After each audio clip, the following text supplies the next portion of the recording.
people like, and not to say that you're not a real content creator, but it's like Perez Hilton, who Yeah. obviously, all the Yeah. way to someone like you that you're just like, listen, Perez is known for being very off-putting. He's been on my show. He's apologized a lot for the things that he says about people. Aw. But I mean, he knows what he can say about people, and he's just Yeah. reporting. No one is paying Perez to say anything. Like, but for someone like you too, that like just is talking and all of a sudden creating a following. First of all, let's start with this.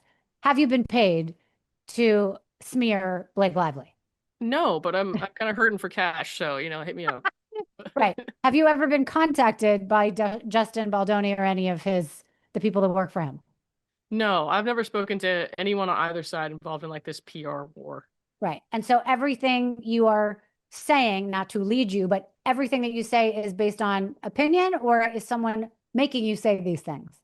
Nobody makes me say anything. That's the only reason I do YouTube. It's like with my 9 to 5 job, all the 9 to 5 jobs I've ever had, I have to work for people who sometimes they make me do things I don't want to do, or I have to, say or not say things that I don't want to. But here it's like I say what I want, I cover what I want, and that is up to me. So it's for her to say that I am somehow acting on, behalf of someone is a joke. Right. That's Yeah. amazing. I love that you just said that. By the way, Yeah. incidentally, what do you do from 9 to 5? Well, I used to work in psych until very recently. So I used to talk about a lot of this stuff from a psych perspective. But now I work for a company that when people don't get their health insurance bills paid, I have to talk to the insurance companies and try to get their bills paid. Basically say, you have to pay this medical bill for XYZ reason. So, Oh, wow. All right. So you're helping the underdog get stuff done. yeah. Okay, I love that. Well, hopefully you'll start to make enough money doing content creation that you can quit that and end up doing this. But anyway, so how did it work? So Google contacted you Yes. So they contacted me through email. And I think I was the first person to get one, which is why I was so confused. And and I you just went looked. on and posted about it immediately?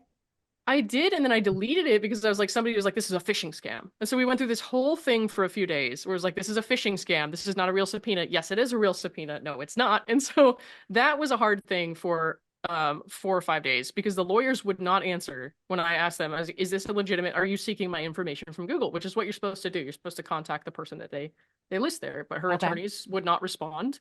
Her attorneys gave confusing answers to other people. They told my friend Andy Signor's one of his lawyers who's helping him out, no, it was not real, or at least said, I don't think it's real a couple of times. And then later, said yes, but then said no again. It was very confusing. So we were kind of freaking out about is this real or not for a while. That was the big thing. And when they finally confirmed it, I was just like, well, you know what? I'm going in on this. Like, I'm going to do this myself. I'm going to represent myself how I want to. I'm going to say what I want to say about this because I would have stayed on my like little YouTube channel and my Instagram account with no followers and she would have never known about it. Nobody would have ever known about it. But now, if you're going to drag me into your litigation, I'm going to say what I have to say and I'm going to do it really loudly. So, Yeah. Good for you. yeah. So how did you get it confirmed that it was a real thing? Her attorneys did eventually email back. It just took a long time. Oh, got it. Okay. Yeah. So those same attorneys that didn't know about it or didn't want to answer, or it was a Yeah. different set of attorneys? Correct. It's Oh, same okay. law firm. Yeah. Crazy, insane. All right. So what's the next step? Like, what do you have to do? What do you have to give them? So I wrote, there was some confusion about the date that this would be due before Google would possibly hand our information over. So I wrote a letter of intent to the judge saying, I'm going to file a motion to quash this. I don't think that they have reasonable basis to get my information based on these reasons. And then he gave me until Monday to file an actual motion. So I just had to do like a 2-page letter, basically, Okay. to let him know this is what I intend to do. Okay. Basically, this is why, please help me. And Yeah. then he's like, you have until Monday to do this. So, Okay. yeah. So, and you just want to get it squashed. But Right. do you even care? Like, how cool would it be that you get pulled into this thing and you're like, listen, bitch, it wasn't, these are my opinions. And Yeah. obviously, these are my opinions because look at how horrible you are. I mean, Yeah. Well, wouldn't it be kind of cool to be able to get up and say that? I mean, we're at the point now where I do have a chance to say that without letting her access my IP addresses and my bank account information and my Oh, I credit see. card information and all this crazy stuff Oh, that is she's that the asking kind of for. stuff they want from you? Yeah, they want all this crazy stuff that nobody should ever be able to just say, I want this person's information and get it without Oh, making a case. oh, So that's it's insane. crazy. Yeah, so Yeah. I can make my case for that and I can say all that then. Okay. I'm not going to say it the way that I would say it on YouTube, obviously, which I think is what they're expecting. They're expecting us to act hysterical and crazy and Right. but I'm not going to do that. I'm going to act like somebody who knows how to compose themselves when working with the court. But But okay, I so can there make my points. have they So made an accusation to you saying, Lauren Knighty, we think that you have been paid by an entity to talk badly and to do a smear campaign? Have they come out and actually said that? they have talked to some of the attorneys for people involved and said something along those lines. That is just what's been relayed to me. I haven't laid my eyes on it, but to me they were very vague. They just said like she's made these accusations of a smear campaign against Wayfair and that people were acting on her behalf. Um, I wrote back to them and I said, I didn't start covering this case until after your client's lawsuit came out. I started reading it because I was a fan of your client. I Mhm. didn't find your client's story credible. That's well documented why, and that I, took her story with an open mind. And like these are things that you don't normally say to attorneys in like Right, litigation. sure. But I'm not an attorney, so I'm gonna act like myself. Yeah. So I just said, why was my account chosen then? Because it's well documented that this is where I got my information. You can go back and watch all the time that I spent talking about this and figure out exactly where it came from. Why do you need my bank account for that? Why do you need my IP addresses for that? How is Yeah. that relevant to your litigation? And those questions a week later still have not been answered. So Right. Right. That's insane. All right. Well, I can't wait to hear what happens. yeah. So are you kind of banding together with the other creators who have gotten subpoenas? Yeah, we all talk to each other. But Who are as some far of them as that we would know? Like what anyone? yeah, I mean, it's a lot of them are smaller creators. There's Popcorn Planet, Andy, who's a little bit. He's probably the largest creator on there. There's Spill Sesh. I don't know if you Oh ever heard yeah, of she her. was on Yeah, my show. yeah, she's on it. She's on there now. I Oh, guess she announced interesting. that yesterday. So there's let's see who else. Well, Um, obviously Perez.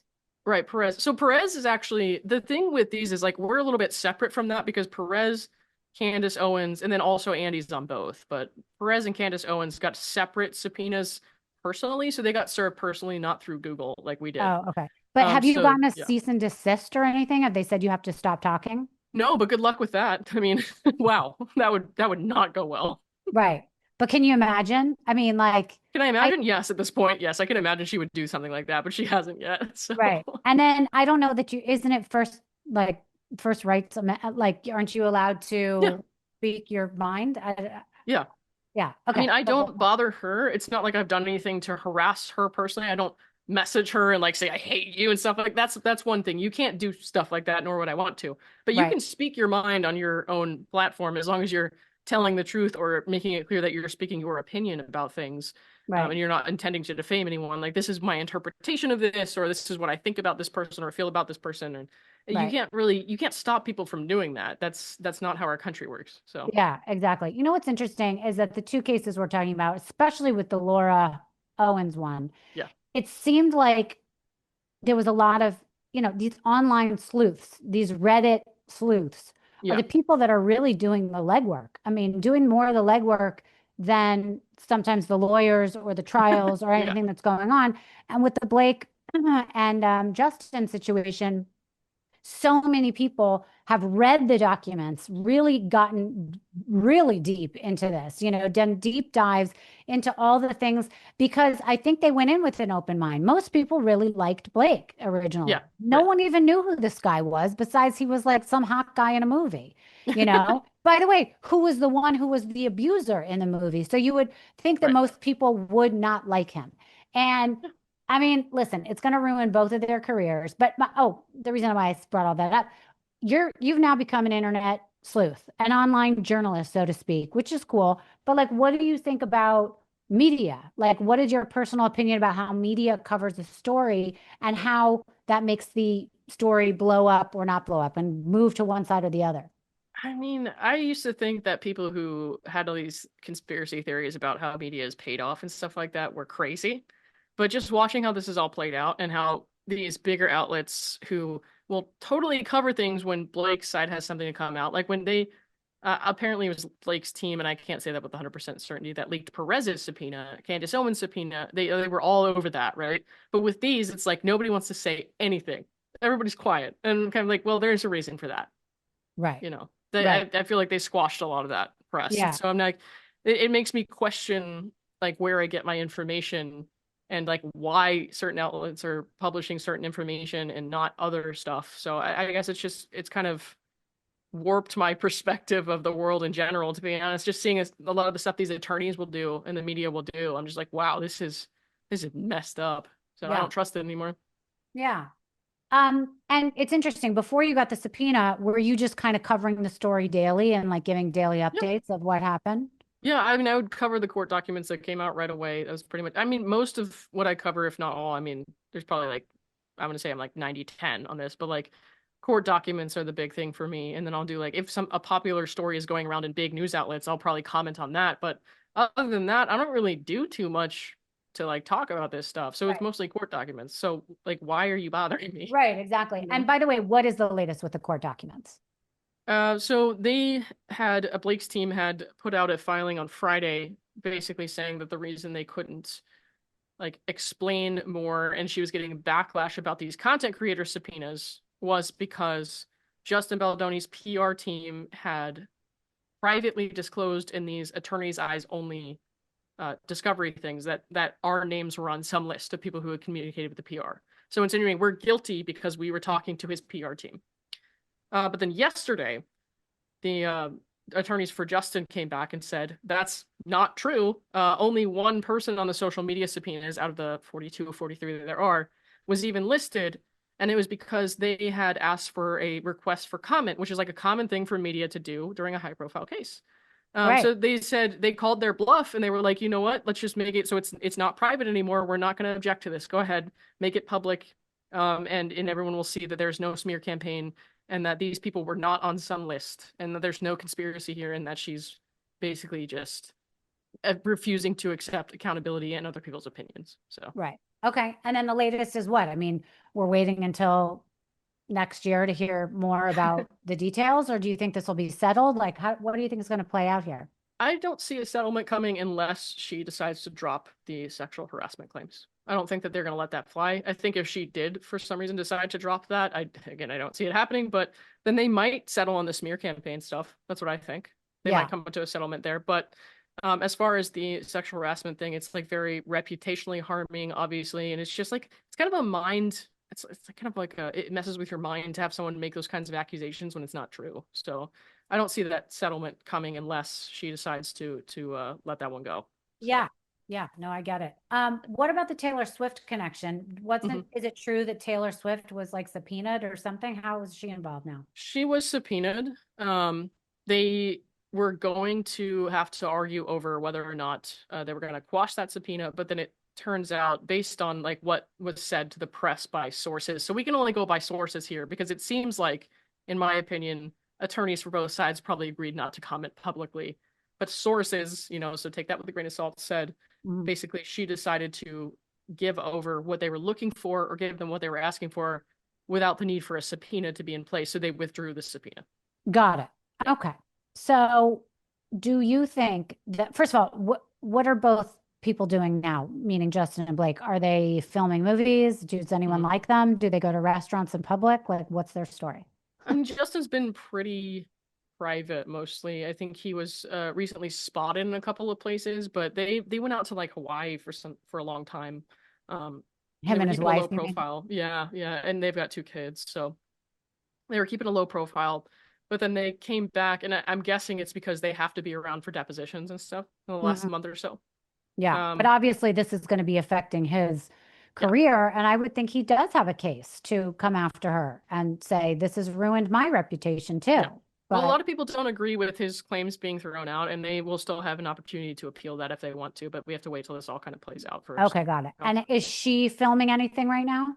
I have no idea if she's actually filming anything. Obviously, we've seen her at like the Time 100 gala. There was the Seth Meyers thing, and she's been kind of pretty visible in the press and stuff like that. So she seems to not be Hiding. struggling as much as she claimed in a lot of ways, but Well, they were saying but she could barely leave the house and stuff. So right, right, right. But what's interesting is I see her on these red carpet things, and I always look at this and I'm like, wait, is this recent? Because isn't she humiliated to be in public right now?